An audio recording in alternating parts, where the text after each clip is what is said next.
Halo anak-anak semuanya, selamat pagi. Pagi, Pak. Oke anak-anak, pada pertemuan kali ini Bapak akan materi kita yaitu pengertian tes laporan observasi. Nah, langsung saja Bapak akan menjelaskan apa itu observasi.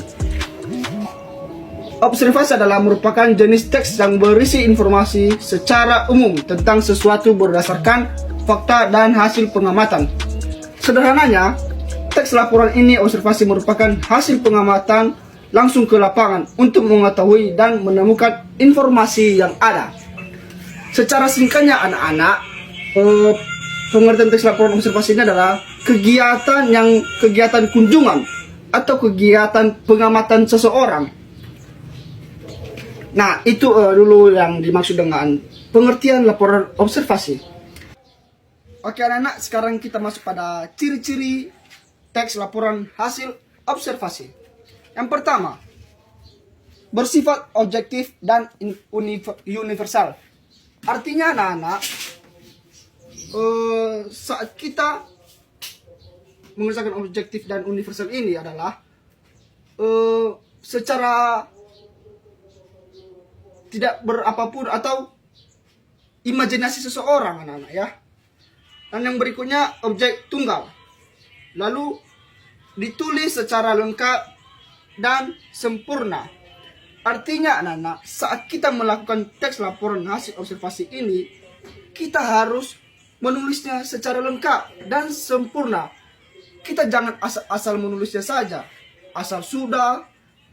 Jadi yang lebih tepat itu, yang lebih bagusnya itu harus lengkap dan sempurna. Oke, berikutnya ditulis berdasarkan fakta sesuai dengan pengamatan yang dilakukan.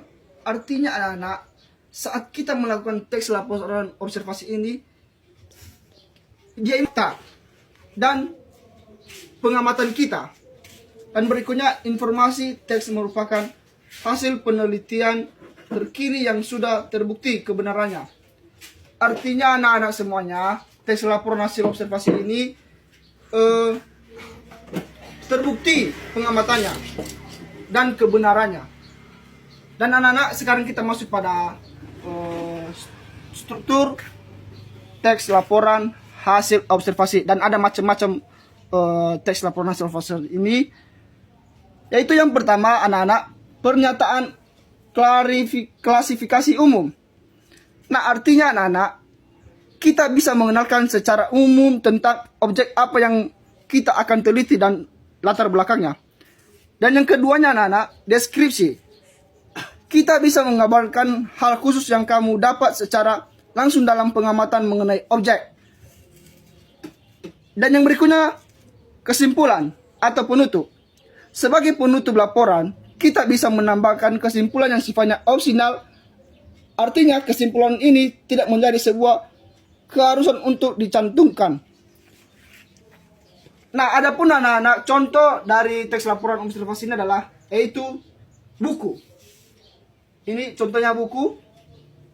Itu adalah salah satu contoh teks laporan observasi anak-anak ya. Dan masih banyak lagi contoh-contohnya. Oke, itu saja penjelasan dari materi Bapak pada hari ini anak-anak.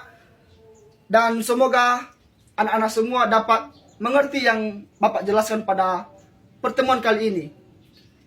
Sekian penjelasan dari Bapak. Selamat pagi. Pagi, Pak.